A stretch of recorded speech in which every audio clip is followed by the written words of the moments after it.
Hello everybody, this is the Harbinger, this is Wingspan on Steam, and this is our opening hand. We are playing the base game again, so we need to be aware of that when we are choosing stuff.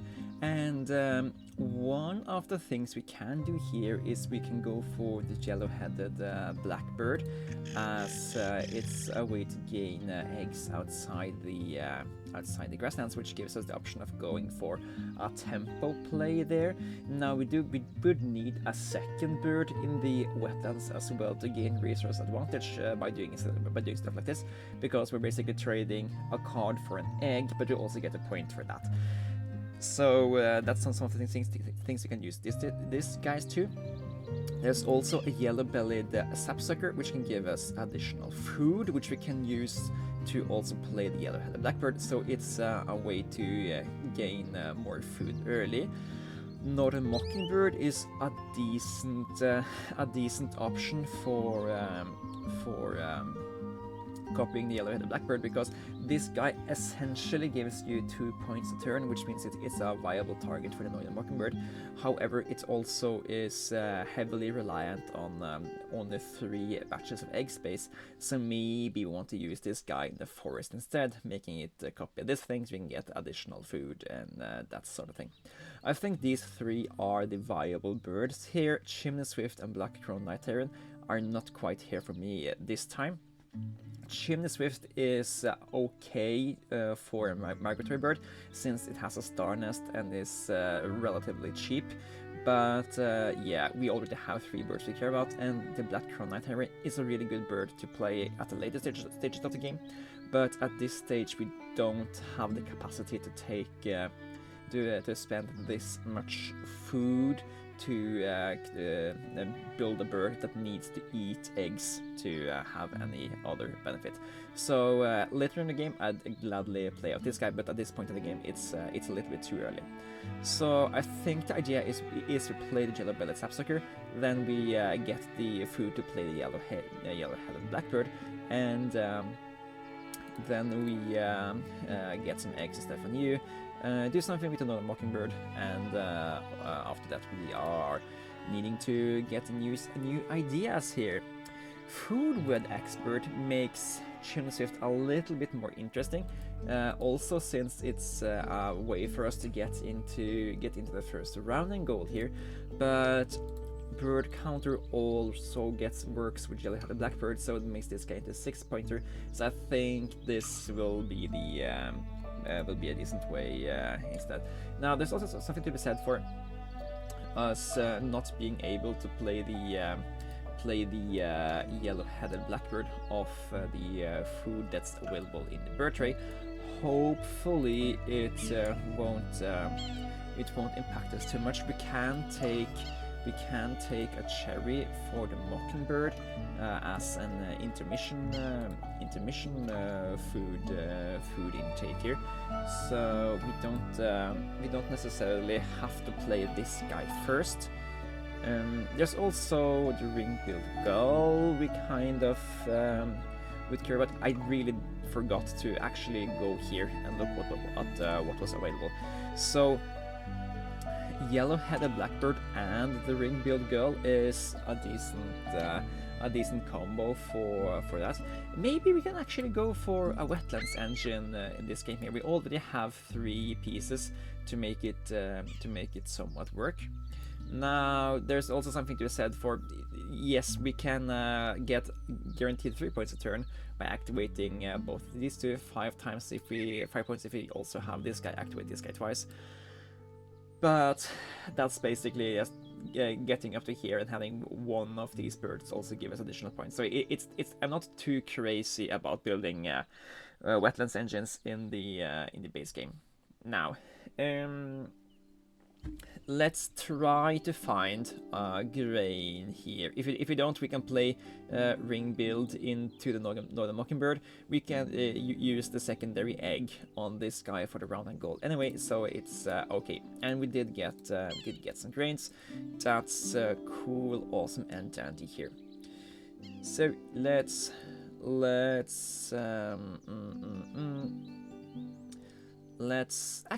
play out ring build gull first. I know I said I'd prefer to do it on you, but if we do this, then because if we play out this guy first, then we draw a card and we tuck it behind this guy and get 1 egg. But if we do this, we get 2 eggs, and then we get to have an egg on you at the end of this this turn, which I think actually beats the other line to play this guy first. The bad thing about this is that now we can't cycle a card to Ring Build Girl, and if it's bad, to just tuck it to the yellow-headed blackbird later. I don't think that's too much of a drawback though, so yeah, it's fine. Let's look for some more cards here we can care about playing. So, and we are really lucky, both of these cards are really bad, so we don't care about the fact that we have to recycle them here. And yeah, this is a decent first round for this here. Oh, nice! The opponent picked a bird that's gonna give us cherries on their turns. I love that. And while they are doing that, let's do stuff that is good for us. Like, for example, we maybe want to pick up and play out the great horned owl. I don't hate that. Let's see. Wren, certainly a card we can sacrifice down the line. Let's take the great horned, and we sacrifice the wren. And we sacrifice the American bittern here to draw something else, the common merganser. Yeah. This guy's worth 2 points less than the guy we sold, but this guy also is costing us much easier food to grab here.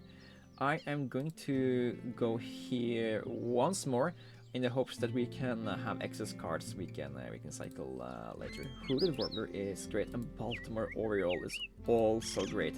Specifically, since we already know that the opponent might give us free cherries every now and then.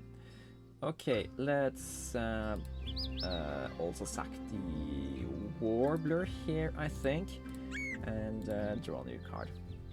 In general, you want to activate Tuck Birds because they do give you points without having to play your birds. Okay, now we got the free cherry we needed. That means we can take the free worm from that and play the Mockingbird, which will give us access to a lot more ultimate fruit. And we also need to spend the eggs to get back more here. Now, I think out of these foods available, I prefer to just take a grain here. And I'm debating to sack the red-headed woodpecker. I don't think I care for it for any of the round goals anyways, so yeah, let's sack this guy to just get a little bit more food here. Do this, and then we can re-roll the bird dice and maybe get some rodents down the line here. Play out you for now, and the hopes is we're getting one more free cherry, and maybe we can pick up a cherry as well. If you can't, you can get two worms for free at least. Okay, so that's 2 cherries, and this is 2 worms. That's the Baltimore Oriole able to play, which is a 9-pointer. 9-pointers are great to play out, worth lots of points. And yeah, I'm going to not play it immediately. I'm going to see if we can pick up this chestnut-colored longspur. It's a 5-pointer with more bonus cards, and I kind of want to lean into more bonus cards here. Then again, Shoveler, also high scoring bird. Maybe Bobolink could be good for us. If we play this guy, it's 1, 2, 3, 4 birds already. Yeah, that might be it. Then again, what do we sack to pick it up? I think we sack this guy because we want to keep these guys. Is there any particular reason I'm keeping this guy? That's a good question. Maybe it's not a good reason to keep this guy. He's an 8-pointer, but we do need to. But we also have a 9-pointer, which we rather want to play. So we do play the 9-pointer. And then the question is it worth spending lots of energy to find the correct food to play out that guy? Maybe not. We can activate him twice in the Mockingbird, have a decent chance to find what you want. But yeah, maybe it's not correct. And we can just easily pick up and play out the Hermit Thrush instead. Since we get the free food for this guy already from the round and from the habitat. Yeah, we're gonna need to pick up that guy. But I don't want to pick it up directly. I want to pick it up indirectly, like that. We haven't been lucky to pick up more of these bird counter birds, so we do need to also identify all the ways to generate points for ourselves. Maybe we're just gonna go for a high tier play lots of high scoring birds build. We get a lot of food naturally. So we should be easily able to play out lots of these high point value birds. And every time we pick up more cards, we also gain some amount of additional value here. Yeah, maybe it's not that bad. Great Egret is a great bird. Sack the cat and a ram to get another egg. Sack the fish crow to pick up something else here. This is a great bird because we can play it and another high scoring bird in the same turn. So that's usually the idea here. I think we're gonna try to get the food for the painted bunting, play out the painted bunting, and then put some more eggs in here. Since we can translate food into eggs, but maybe we also just want to play it out now and lay eggs next turn, so we can put eggs into these nests and maybe win this round and gold as well. I think that's probably worth it, and we're gonna spend the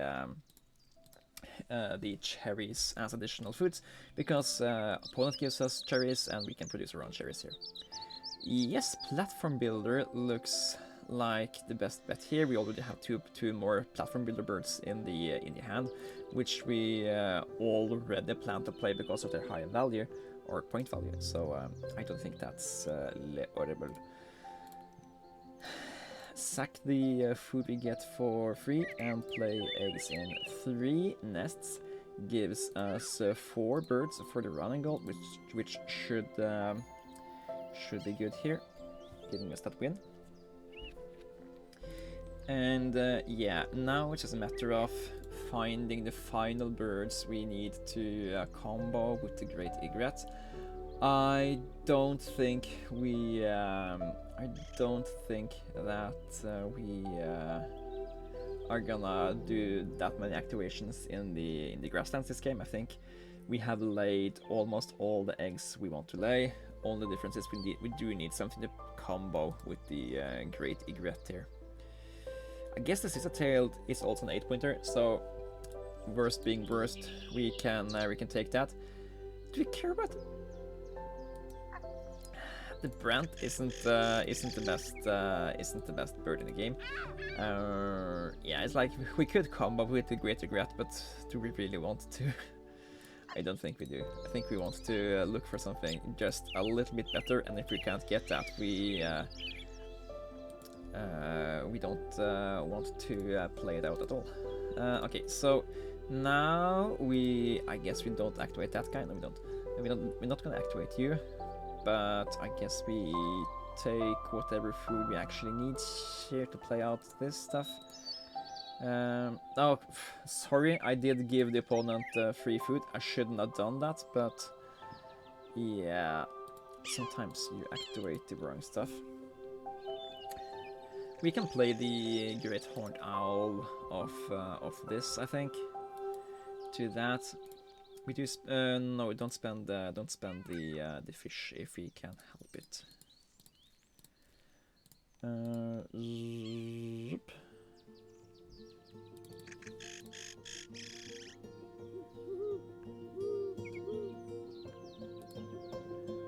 And so we can still play you for 7 points plus 4 points on platform builder. Maybe we should have kept the brand.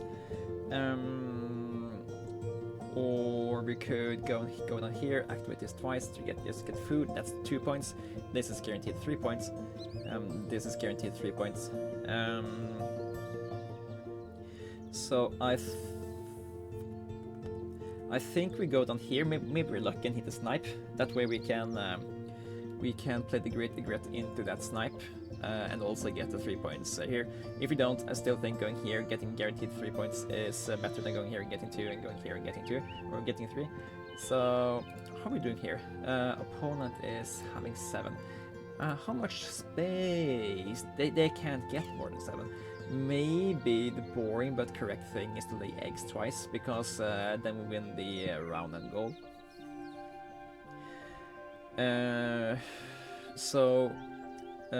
They are currently winning, so they're getting 7, we're getting 4. Us winning is worth 3 more, so it's worth 3, 4, 5, 6, 7, 8, 9. 9 points in 2 actions.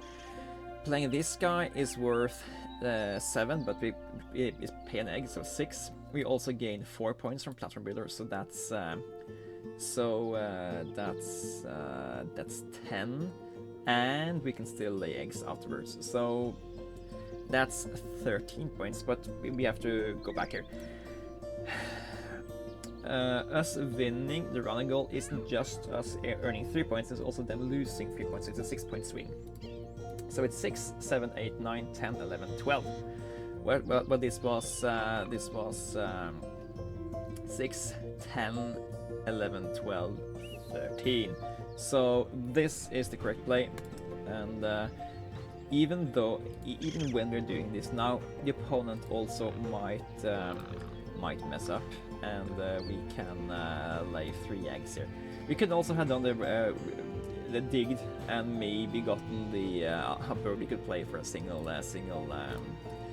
bird here, but I think this is I think that's so unlikely we get precisely what we want there, that I just wanted to do this line instead. But remember, always math out your final decisions, and remember to account for point swings, not only raw points. Okay, I don't think this is a particularly good game, but we might be able to push 100 points here. Hopefully we do. If we don't, that's just too bad, but we didn't really have that strong of a start. It wasn't bad by all means, but it's not that strong. Yellow-headed blackbird is really slow, since it doesn't gain you cards which you need. So you might notice that in this entire game we went here a lot of times. We went here 7 times. We spent 7 times drawing cards, and we barely. We looked at quite a few cards, but we didn't really have many card resources available to us. So as a result of that, we got to play out a lot of high-scoring birds, and we got to put a lot of eggs into our game through this guy, but we didn't we didn't have that many options available to us at any time. I think at most we had 3 or 4 cards available to us, and we usually wanted to play those. We didn't really have the option of sacking them to gain additional food, and the sort of things you care about for that. But yeah, always remember, it's always better to tuck than not to tuck, at least almost always. And with that, I would say thank you guys for watching. It's been Harbinger. I'll see you guys in the next one. Take care.